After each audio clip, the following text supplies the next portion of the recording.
Going into our second off week will be a little bit different than the first off week. If going back, the routine would be about the same. Mentality will be a little bit different. We'll focus on recruiting this week. We had 4 coaches out yesterday. We'll have all of our coaches out on Friday and Saturday. We'll be in a variety of states like we were last time, trying to get some guys that want to be Mountaineers. But then Tuesday, Wednesday, Thursday, we will get out there and kind of get back to the basics a little bit. Last off week we put the ball down and played it a lot because it was so early in the season.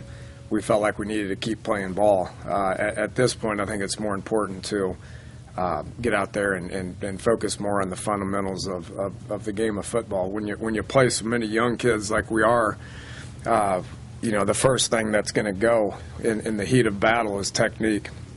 And there's examples of all that all across the board. So we will focus a lot on fundamentals and just basic football, from offensively, just the tempo that we play at, to our base plays, to blocking, finishing blocks, keeping the timing from a throwing the ball standpoint. Defensively, just your proper alignment, your proper technique and backpedaling and breaking on the ball, and run fits and getting off blocks and making tackles. So we'll focus a lot on that, and then we'll put the ball down a little bit and play at the end of practice with a lot of our younger guys to continue to develop those guys as football players. So other than that, good week for these guys. Midterms are in. Good week for these guys to understand where they're at from an academic standpoint. I'm pleased with where we are from an academic standpoint, and we'll continue to hold these guys accountable for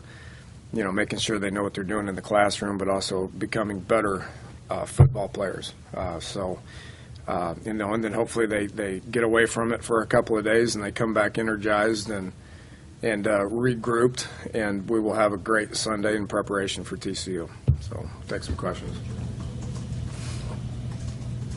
Talk about getting back to the fundamentals. I mean, does this week sort of mirror a camp mentality type of thing, or is it different than that since you are halfway through the season at this point? It will. More like a spring practice, more like a camp. We're not going to focus too much on TCU right now. TCU is not focused on us, I can assure you of that. They got a game this weekend. But there's some specific things that they do that we can mirror, and that we will do some of that in practice. But it really is more, it's a mentality. We got to do a better job of offensively playing our game, which we didn't do a very good job of that last week. Defensively, we got to continue just to get better at everything that we do. I understand the situation we're in, and from just a basic alignment and fundamental aspect of the technique that we're trying to get them to play with, that's what needs to improve. And then hopefully we can get healed up and re-energized and ready to go for the remaining 5 weeks, which will be a grind. It'll be much like it has been here for the previous 5 weeks. Talk about recruiting. Are you going to concentrate heavily on junior colleges? Is that the plan? Well, yeah, we have been. We will. We're going to get out, and we'll be in Arizona, we'll be in Kansas, we'll be in Texas, we'll be in Mississippi. We'll hit all those, and they'll be hit this week. This Friday, Saturday, we'll be out seeing a bunch of games and evaluating a lot of guys. So, yeah, to answer your question. To get back to what you guys are doing offensively, has there been a common theme the last 2 games for you guys for what you haven't been doing? I don't think we've played with great tempo. I think that's when we play best, is when we play with tempo.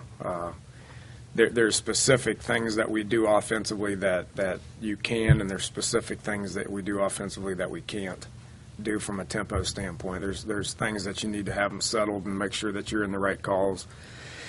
A good balance is when we're at our best. Probably a little bit too settled last week, which was 100% my fault. We should have pushed the envelope on some things. When you mentioned that you guys need to be a more mature team, I know you said that yesterday. Can you guys explain that a little bit better? What you mean by that? Well, aside from the fact we'd like our 20 freshmen to be seniors, we can't use, and that's not an excuse. We just need to from a mentality standpoint, just grow up. We can't use the excuse of inexperience. We can't use the excuse of not having enough snaps. That nobody wants to hear it. I don't want to hear it. So we got to grow up. We got to play older than we are. We need the older guys to act older. We need the older guys to help bring along the younger kids. The guys that have played a lot of football around here need to help get the younger guys in better position and line up quicker and line up faster and properly and know what their assignment is and be tough when adversity hits. We played a team that's got that mastered. I mean, they are the most mature football team in the country. They're very old, and they've played a lot of football, and they're mentally tough, and they don't lose sight of their technique in the heat of the battle. So we can learn a lot from playing a team like that. Got a lot of respect for how they run their program. Said it last week, and they lived up to everything that we thought they were. When you guys make a commitment to playing younger players, how much is it on them to step up into those roles? And do you go back and forth between the veteran players? I mean, once you've subbed out a veteran and you're playing a freshman, is that job his until he loses it? No, it's based on what have you done lately. You make the decision to play who you think's the better player, and is the ceiling higher for a younger kid than it is an older kid? Usually is. It doesn't mean it always is. You take a guy like JD, who hadn't played a whole lot, hadn't made a whole lot of plays, but played good in camp. He got a lot better.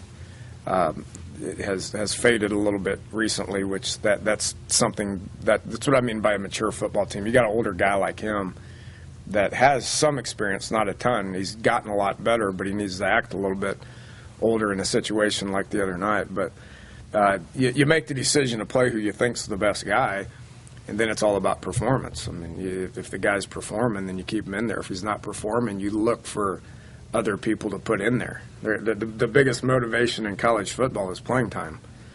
But you don't want to sit a guy down that you don't think has a guy behind him that's not better than him. That's when you run into the problems of you want to play the better player, and you want to use motivation of playing time if you can.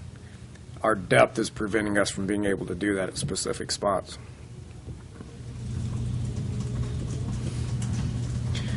Generally speaking, in football, because of the rules about safety, where you can't wear pads so many days, and there's less contact in practice, et cetera. Also, the spread offenses, has that taken, and the emphasis on speed, has that taken some of the toughness out of the game? Generally speaking, I mean. It can a little bit. We don't like to think so. I mean, we talk about about being physical. We talk about effort. We talk about playing hard. We talk about all that stuff all the time, and it doesn't matter if it's a spread team. There's one-on-one matchups everywhere. I mean, you got to be physical if you want to win. Or if you bring everybody together and it's just a big wadded up thing where they're still leaning on each other or anything. So is it a little less physical than it's been? Probably, because there's a lot more space in between the contact. But we don't view it like that. I mean, those one-on-one matchups can be pretty violent. Dana, last year you guys hit maybe like a similar right about the Louisville game. You kind of did the introspection thing. Is this similar at all last year? Nah, it's a little bit different. That was this. Anytime you put two losses back to back like that, it's probably a little different. So there was some challenges last year that don't exist with this team. There was some challenges this year that didn't exist with that team last year. I mean, basically it boils down to having to bounce back, and that doesn't just happen overnight. I mean, we bounced back last year. I mean, we were in a situation. This is different because of who we're playing. I think that's number one. I mean, we're playing some pretty good teams. I mean, that just played the number 3 team in the country that hasn't lost. I mean, they're a pretty good team. So, you know, it's going to take a whole year of going through the Big 12, and I think for everybody to kind of understand what the Big 12 is all about. From a sense of, and this kind of maybe backtracks a couple minutes, but finding out what you can do as far as like tempo or going back to fundamental stuff. I seem to remember last year maybe like different play calls to get more manageable third down, just looking at what you could do. I even think tempo was something last year. Just X and O personnel stuff too, just pare it down a little bit, or just find what you're actually really good at and just focus on those things. You got to do that. Anytime anytime you get beat, that's what you better do. I mean, if you try to manufacture plays or manufacture people or come up with tricks or any of that, that's not the solution. So what we've been talking in there for the last 3 days, Sunday, Monday, and today is what can we do on all 3 sides of the ball that we're good at. That's what we need to do. And so we've probably narrowed down some things, and we're gonna focus on just getting better at some stuff that we're already pretty good at, and try to build some confidence because of that, and then regroup and get energized and attack the next game as hard as we can starting Sunday.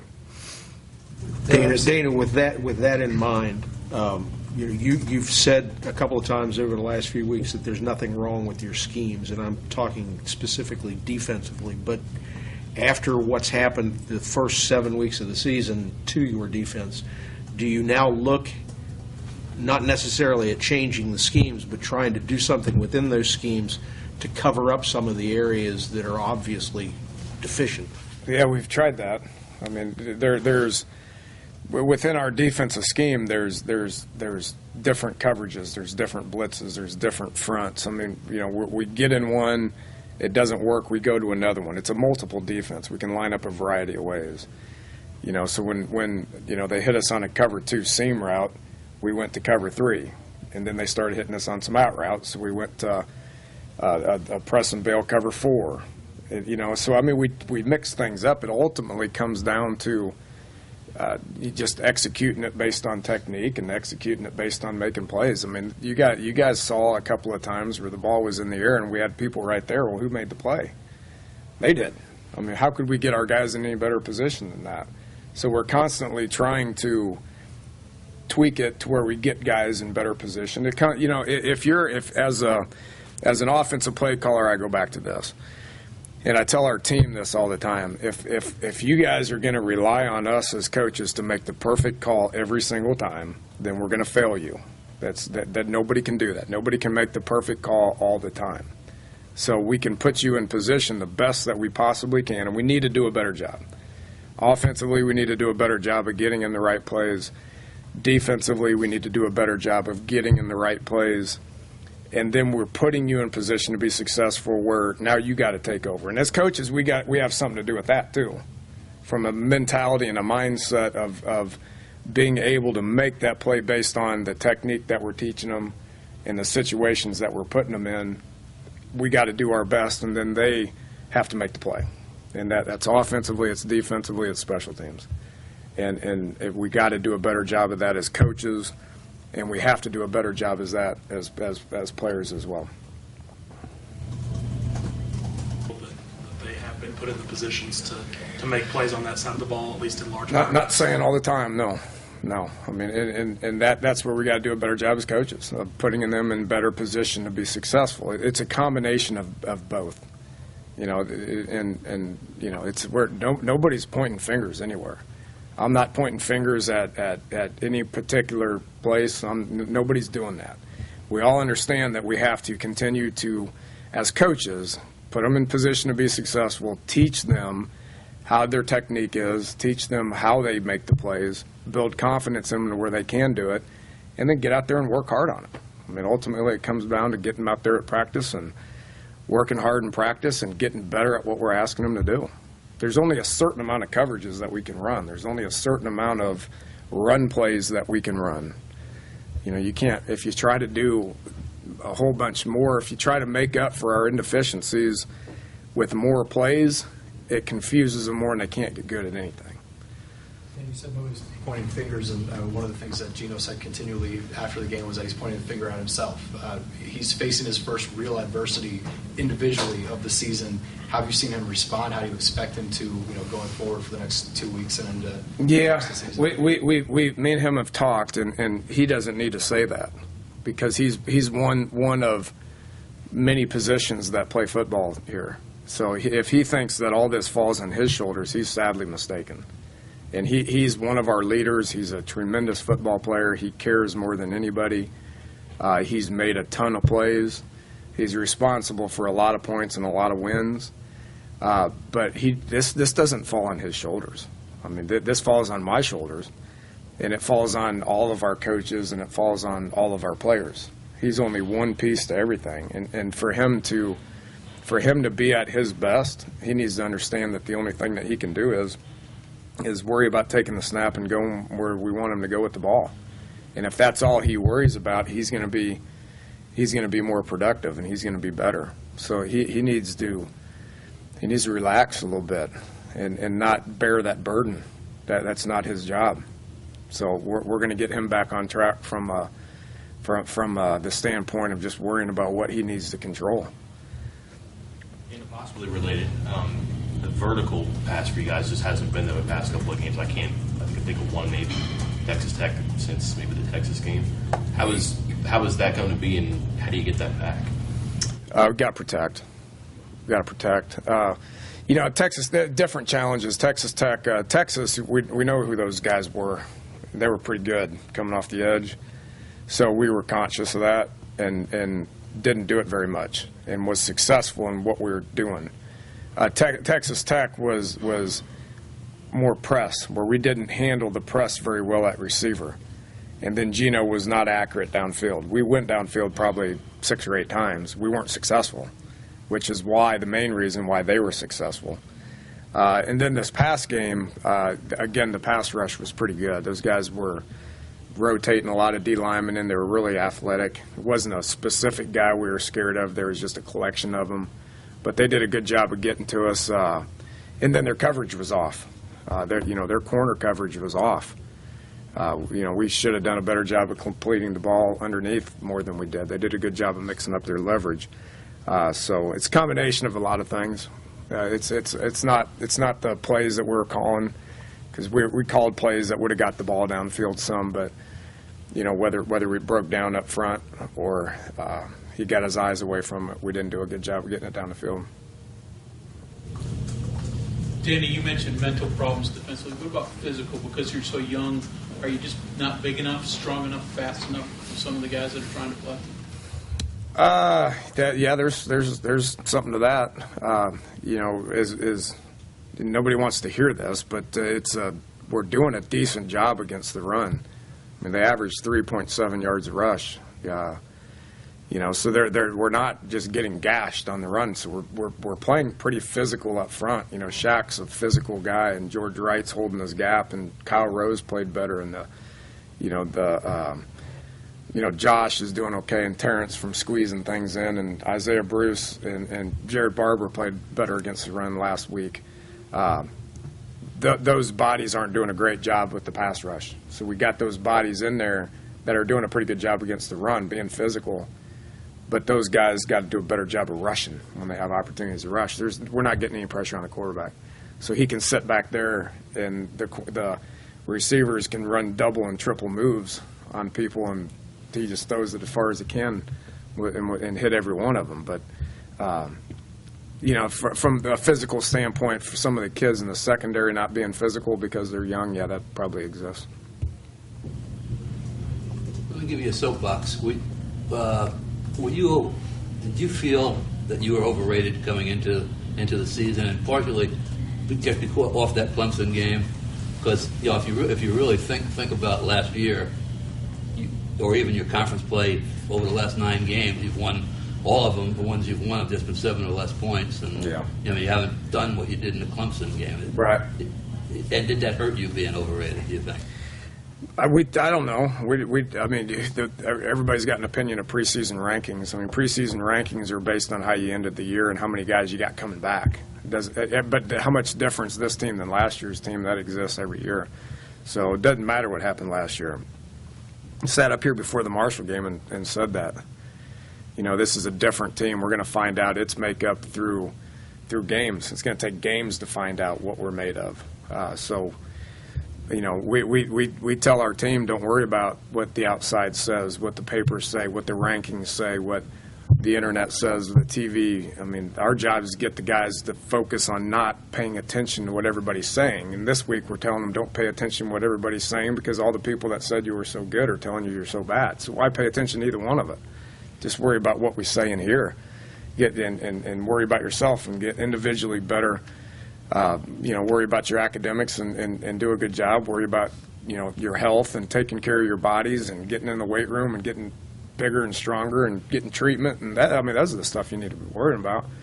And then when you got time to go out and practice, don't go out there and go through the motions. Go out there for a reason to get better. That's what these guys need to be focused on. If they're focused on anything else other than that, they're not thinking about the right stuff. So me thinking if we're rated high is a good thing or rated low is a bad thing doesn't matter. I mean, it's good exposure if you are, but you know, I knew all these games were going to be pretty challenging too. Dana, TCU's played, I think, the most freshmen in the country, and you're rapidly catching up. They've been doing it most of the year. You're kind of mixing them in midstream right now. What's the difference from week 1 versus week 7 with throwing young guys in? Being ready to play. We make those decisions based on practice.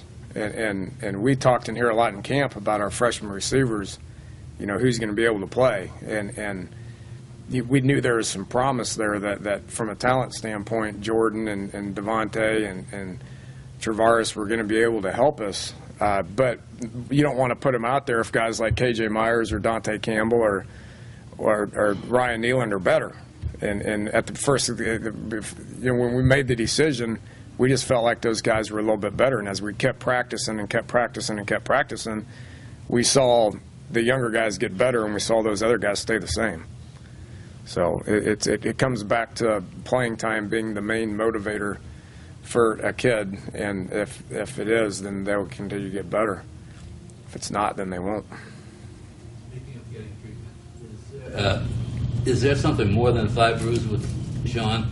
And is there consideration of redshirting him if he would like to come back? No, he's going to graduate. I think he's here. This is his 5th year here too, I think. Did he redshirt or not?